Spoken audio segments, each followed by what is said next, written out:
All right, Quasar Markets Live. We've had a rough day in the markets today. Y'all know him. Y'all love him. Kevin Green, Schwab Network. How are you, Kevin? Doing pretty good, Steven. Glad to be back from vacation. I love the fact that vol is still in this market, but I didn't expect that it was going to last for this long. And unfortunately, we might be having another week or 2 weeks of this volatility still stay in place. But how are you doing? I'm good. You know what? I got crushed today, and IBM nailed Palantir today earlier this morning. I nailed CoreWeave as well. But I really didn't expect this whole COBOL thing with IBM. This one really kind of got me. It seems like there's just so many overreactions going in the markets right now. Yeah, I would agree. I mean, obviously, we are seeing a lot of innovations being announced, especially from Anthropic around artificial intelligence, and it's really hitting these software stocks and even a company like IBM, which is a little bit of a hybrid of software and hardware for that matter, and also has a little bit of quantum computer exposure there.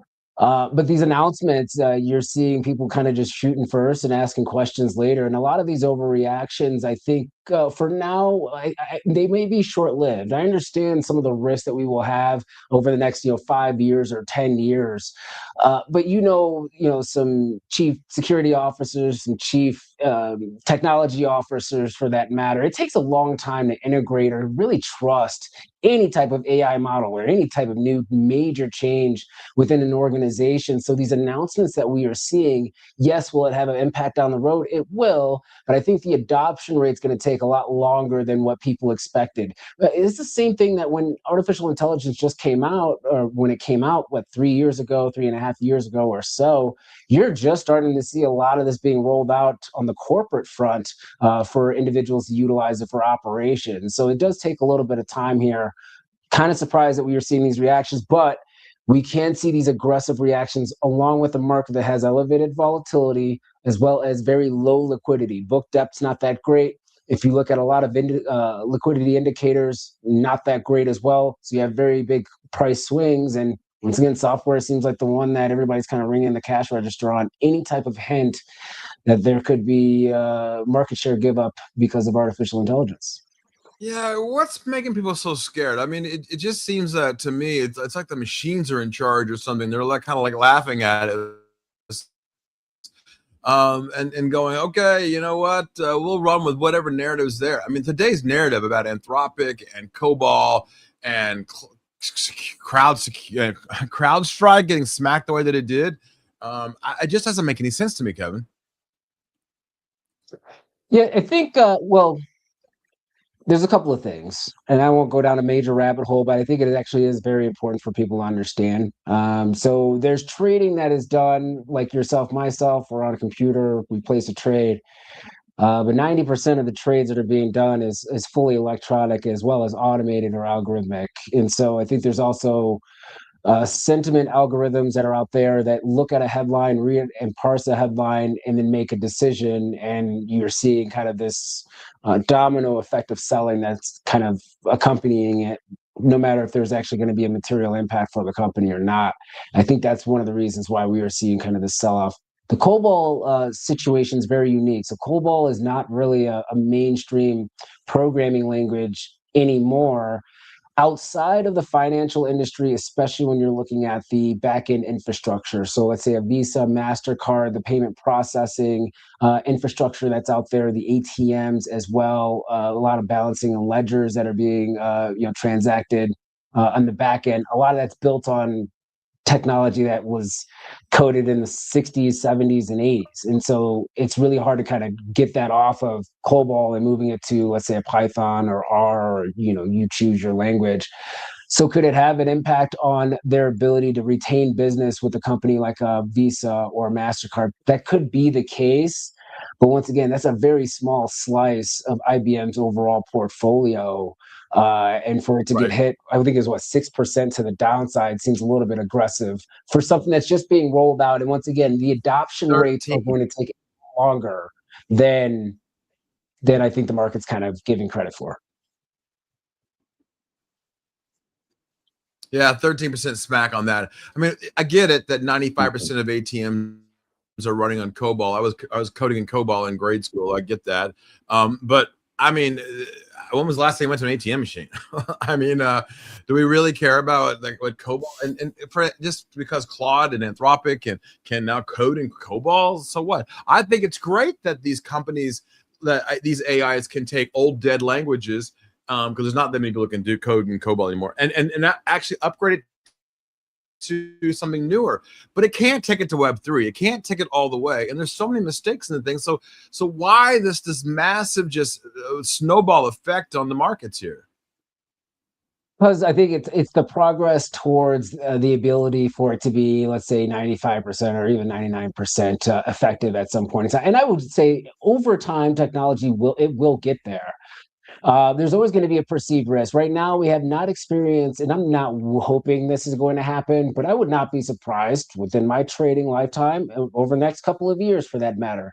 You have a company, a sizable company, I don't know what industry, right? But really heavily relies on AI for, let's say, accounting. And I think that's actually the biggest risk that you have. Let's say accounting.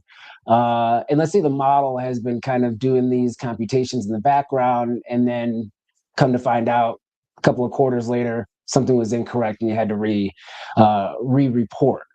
That stuff like that could be very catastrophic. And so I go back and say, once again, chief financial officer, chief technical officer, a chief security officer is not going to give up the keys to the boat. It's going to be very, very small and incremental. We all can see what's going to happen down the road. I don't think that anybody's oblivious to the fact that artificial intelligence will cannibalize a lot of current jobs. I think there will be new jobs that are going to be created. It will make everybody a lot more efficient. And the efficiency this is the problem. The efficiency is the goal. I get nervous though, Stephen, that everybody's That's looking right. for this big revenue driver and margin driver. Or when I say revenue driver from artificial intelligence, and I don't think that's going to be the case. I think it's just the efficiency gains, and that's where you have a problem because you have hundreds of billions of dollars being spent on capex for, let's say, inferencing at this point in time. We pretty much have the weights. We are trading on everything, every single data point that we possibly can get our hands on. A lot of the data centers now are really being focused on inferencing. But how do you monetize inferencing? No one has actually given an answer to that. And I think that's actually the big concern, is that monetizing inferencing is a revenue driver. But if you have the infrastructure in place, you could see productivity gains, but it's not going to be very sexy. It's not going to be a sexy productivity gain. It's going to be margin expansion. And everybody now, it's a race to the bottom, actually. If you think about it, a lot of these companies are now integrating artificial intelligence because they do not want to be left behind, not because it's new technology or revenue driver, top line driver, or even a bottom line driver. It's just they don't want to lose to the other competition within this space. So there's a lot that's actually happening with this. And I think you're right. I think, Kevin, I think the problem is, sorry. Yeah, and I think the problem is that these companies they just want to put AI in it, but they don't know what to do with it, right? They're just like, okay, we'll just add AI to our machine and see what it does. I think that they're just really it's a spaghetti against the wall kind of attitude. Yeah, I would agree. And that's why Apple's doing what Apple's doing right now. Because Apple said, you know what? I don't want to spend the money to throw spaghetti against the wall. Let's wait 2 years, 3 years. Let's see what actually people want and consumers want. And then we're going to go that direction. Because you could be the first to market. Because you're the first to market doesn't mean that you're the best in the market. And I think that's where Apple's strategy will, yes, the stock lagged for a year and a half or 2 years. But now everybody, you look at a day like today, pretty much every Mag 7 name is down, except for the most part, Apple. I got to check it now. I don't want to eat my words here. Apple is still up 0.6%. Because it doesn't have the capex spend concerns. And look, that's a risk that the market might be pricing in as well. If the trend continues of this acceleration of capex spend from Meta, from Google Alphabet, from even an Amazon for that matter, and we're at this same type of rate of change that we saw for last year, a lot of those companies are not going to be cash flow positive at the end of the year. Then why are you paying a premium for them? You got to think about that too. So like there might also be some fundamental traders that are out there, fundamental investors that say, hey, I mean, at this rate, this company's not going to be cash flow positive, but I can buy a Colgate that is. That's what I think is going to Which happen. Colgate's not going to give, which Right. Colgate's not giving you the growth on top line growth or anything of that nature, but it's going to be cash flow positive. You know that you're going to get your dividend or whatever. For the most part, they're not guaranteed, but that's a part of this rotation trade. I think at first, it's the beginning of the year, it's rebalance, but this thing's starting to snowball here a tad bit. And you look at that weekly chart. I mean, we break that 20-week moving average, which is the 100-day moving average for the most part. We break that with some conviction here. You're talking about a pretty decent and sizable move to the downside, but that doesn't mean that you still can't have alpha within consumer staple stocks. I would say ex Walmart, even Walmart's the favorite of everybody. That one's a little bit expensive. Even materials kind of coming back with the gold trade right now as well. And I would say some real estate stocks or REITs, if you will. So there's still some perceived risk out there, man. Oh, you do like REITs here. Okay. You are you seeing any alpha? I mean, you're absolutely right. I mean, there was some money moving into Realty Income today, or the big REITs, some selling here at the end of the day, obviously, but there was some big money moved in here. And I agree with you on Walmart for sure. Walmart and Costco is one of my big picks for this year. I think you're right on Costco and Walmart. I think that was very smart, but some selling today. But this IBM thing has really got me scratching my head, like going, what is going on here today? Yeah, I would say for IBM, this is an interesting one. Let's kind of put a backdrop to this though, Stephen. IBM is not a sexy stock at all. IBM stays in the background. It's very low beta. It's starting to catch a little bit more of a beta move, but a little bit more of a lower beta. But if you look at this reaction, and it's not even just today, look at the chart, the daily chart. I mean, it's a complete collapse to the downside. I'll have to look at the financials again. I didn't think that they actually had that much. I thought it was pretty well diversified between software and hardware. So for the fact that they're taking it to the woodshed because of this, now you did have a consolidation at around this 310 level. You got a breakdown here. I would say you're looking at 215 as your next major area of support, but be careful around that. You're starting to see a lot of charts like this, Stephen, that are not even getting the counter trend 2-day, 3-day bounces like we normally would see. Here's a couple of examples. Microsoft. You could look at that one. It has the same technical setup as IBM. The only thing that's different is that Microsoft's got a little bit of a gap still to the downside. But you know, that bounce, it wasn't really a true bounce at the end of the day. You would think that maybe some buyers would step in. Now, this one might be getting a little bit closer. The problem that I have with this chart, though, is that Microsoft was the first one to move to the downside the last tariff tantrum situation. The last time around, Microsoft was the leader for us to break down in the market. COVID-19, Microsoft broke down actually before all of those other names. So it's a good leading indicator, but not a really good counter trend. Make you even guess that this could be a kind of bottom here. And this is one of those stocks, and I know you're talking about IBM, but Microsoft's one of those ones that you look at those technical support levels, especially on the weekly, and you're like, you buy in. It's not a recommendation, but you buy in, and then it just continues to just bleed like a stuck pig, and it doesn't give you a lot of confidence. I think IGV is the same way. I mean, if you look at IGV, you can look at it and say, man, this could be actually a little bit of a value here.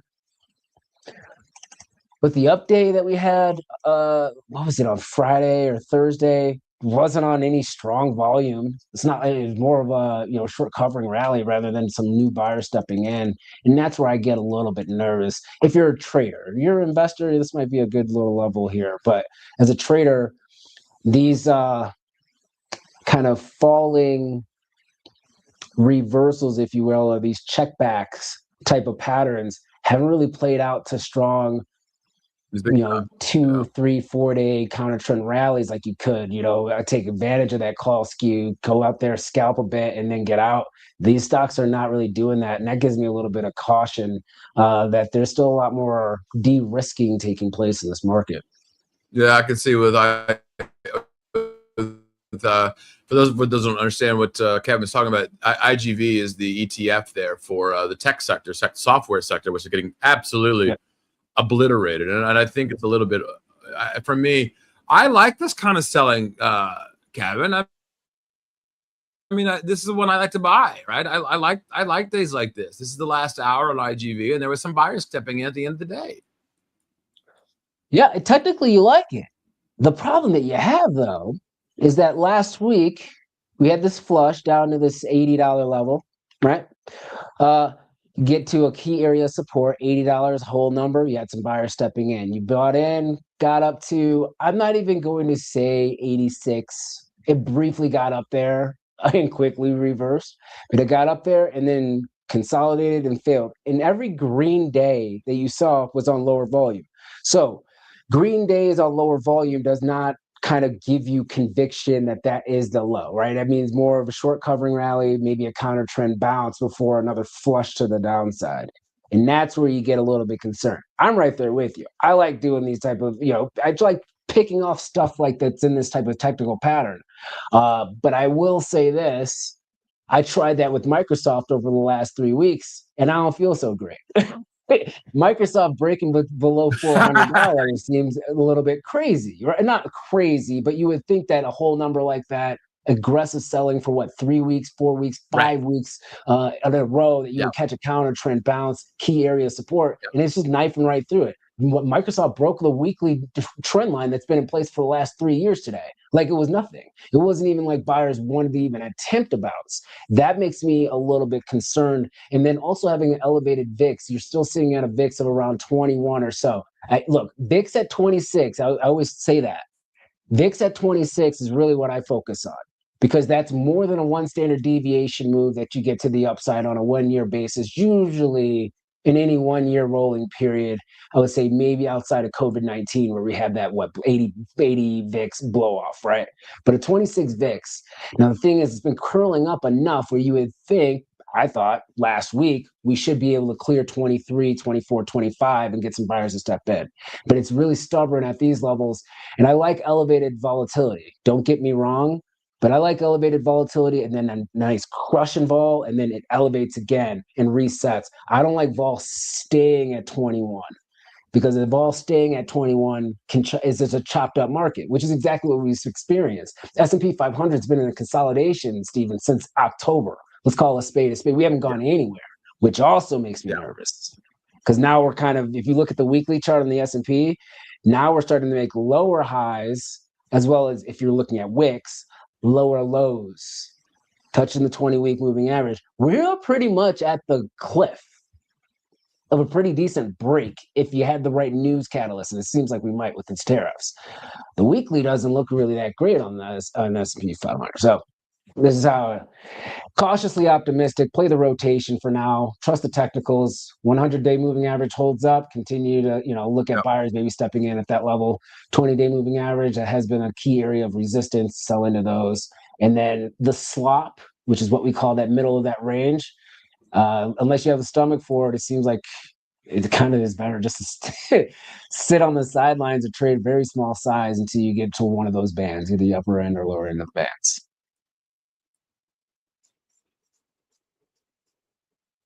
Yeah, and I just pulled up oil. You talk about the VIX volatility. You talk about Tehran. You talk about China. You talk about Ukraine. You talk about, my God, I can keep going on and on and on. And oil only really is 66.29 now a barrel here. Yeah, it's curling up. All right, cautiously optimistic on this one. Yeah, I would say cautiously optimistic on this one. Let me give you a little bit of a breakdown here. Here's the reason why. Chart-wise, you're looking at the weekly chart, you're looking at a daily chart, you can see we're coiling up, neckline $66, $67. You would like to see a breakout, right?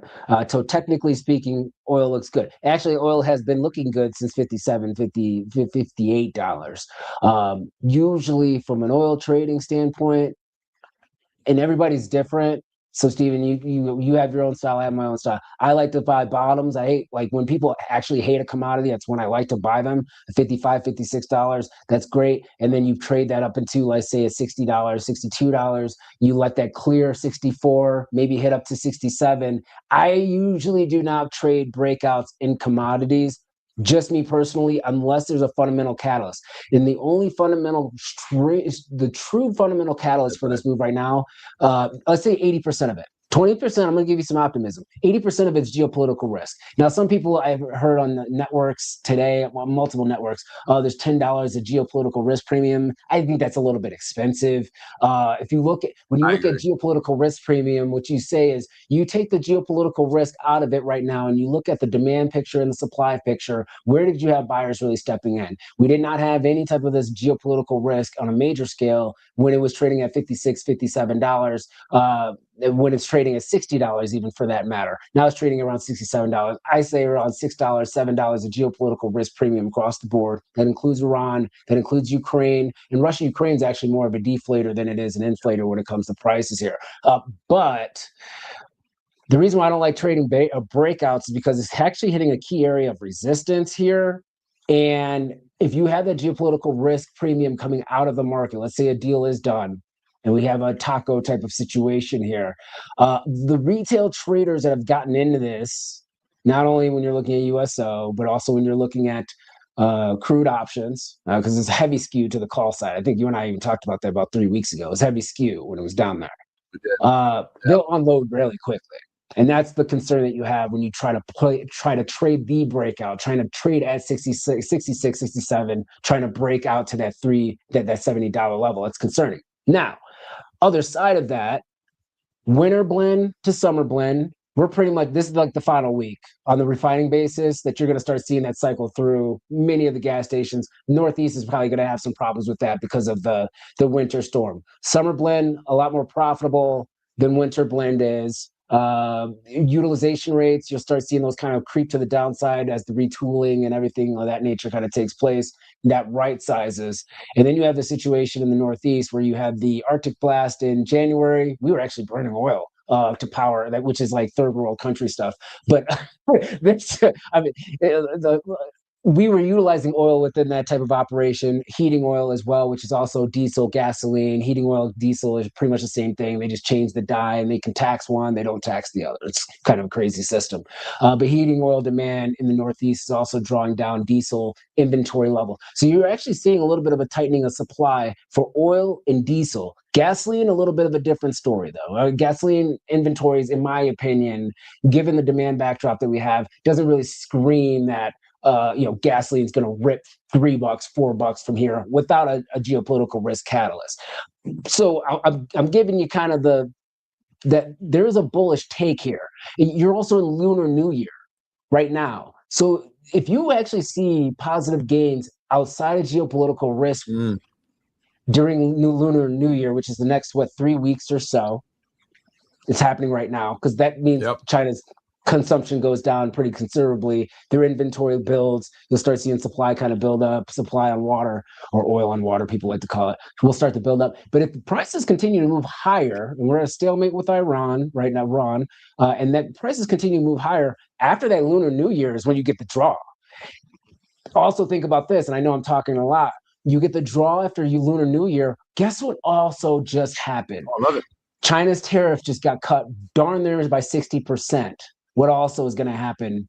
You're going to get that backlog of orders. Shipping, imports, and exports are going to probably ramp up fairly aggressively over the next month and a half after Lunar New Year. You're going to have this backlog. People are going to try to get ahead of this because now we have 150 days in order for us to try to figure out what's going to happen with tariffs. I don't think the tariff boogeyman is as bad as it was last year. I think people are kind of overplaying that. In fact, you probably have a little bit more of a legal risk from the administration side when it comes to tariffs, but that's a whole nother story. So you also have tariffs coming down, Lunar New Year, oil prices staying elevated, and let's just say Iran kind of stays at the stalemate for the next month and a half, 2 months. That gives you kind of a bullish fundamental backdrop for oil, even though the demand picture here in the United States, in my opinion, on a seasonal basis, is still nothing that's like grandiose, if you will. Long breakdown. Yeah, and you talk about China, you talk about soybeans as well, right? I mean, soybeans seem pretty high right here, considering that. And this, I'm looking at soybean futures right now. I think soybeans and wheat could fall in this China demand. China said, "Okay, screw you in the tariffs. We don't need it anymore." This could be a big situation here. Yeah. Okay. So the soybean front, you got a bean chart up? Yeah, I think you do, right? You see that? You got a daily chart? I Yep, can I I do. can Yep. barely see my eyes under. Okay. Yeah. Look at Yeah. the Sorry, daily I got the chart other chart. for Yep. beans today. May contract, right? That's not a great candle. Yep. At all. I mean, it's still a Nope. green candle for today, but if you look at it, it's a little bit more of a blow off top. You can call that what, a gravestone doji as well, right? Higher wick. Some people call it a spider, long Gravestone or leg spinning doji. top almost. Doesn't Yeah. matter what. Yeah, no matter what you call it. Upper wick, long upper wick, lower wick or smaller lower wick, and then you're closing below the 50% range of that day, meaning more sellers came in than buyers. Even Yep. though it's green, you still had sellers putting some Yep. pressure in. We saw this as an area of resistance the last time around, sitting at around what, 1160, 1165 or so. Yep. You are right that there is a concern that the beans being purchased might be delayed. I don't think you are going to see that type of action though until after President Trump and Xi meet. They're not going to try to rock the boat, and if they're going to do this meeting, they want to both have wins, and they will already have wins in their back pocket for both of them. But this will make it so Brazil is a little bit more attractive when it comes to prices, and they're already more attractive. They trade at a discount, and quality is for the most part okay. They're having some weather issues, but from a bean standpoint, the concern that you have is obviously China. The concern you also have is that USDA is also undercounting or under reporting or underestimating acreage planted for beans this Mm. year because of this price action. So we can have all of the enthusiasm for beans, and I talked about it a couple of weeks ago, but we're gonna just price ourselves a what the hell out of it. Like we get this nice little bump in soybean prices moving to the upside, and then we immediately price ourselves out compared to Brazil or Argentina. So then it's like, okay, well, we gotta wait for it to come down in order for us to have that excitement again. Wheat actually does look pretty decent. The supply levels there don't look that great though. So let me just tell you, there's a significant glut. Any Russia-Ukraine resolutions going to put most likely Russian grain, Russian wheat back into the global sale, which they're still like in the global front, but they're mainly selling to like India and Asia markets here. But that probably could lead them to a little bit more of a move. But wheat has looked actually pretty good. I think beans, though, probably a little bit more of a risk of a pullback to the downside, but I think that's going to be a bigger risk once you get after the Xi Trump summit. For now, they're going to have these unknown buyers that we're going to see on these USDA reports every day. They have these unknown buyers that are kind of creeping in there. Those most likely are the China buyers. So. Yeah, I totally agree with you. And for me, the other thesis I have on wheat is the issue of the weight loss drugs. I think people are eating a lot less bread and drinking a lot less beer, and wheat's need for both of those, right? So I think I think where the price is a little too high for both of those things. So I think there's other theses around. I think wheat price is a little too high. I know that it's a 3.5-year low. I think something like that, but that was, I'm sorry, last year. And now 2 years ago, and now this year, a 3.5-year high. So wheat's made a hell of a run, I think, here in the last few days. All right, Kevin Green, thank you so much, man. We'll see you right back here on Monday, man. Have a great week. Appreciate you.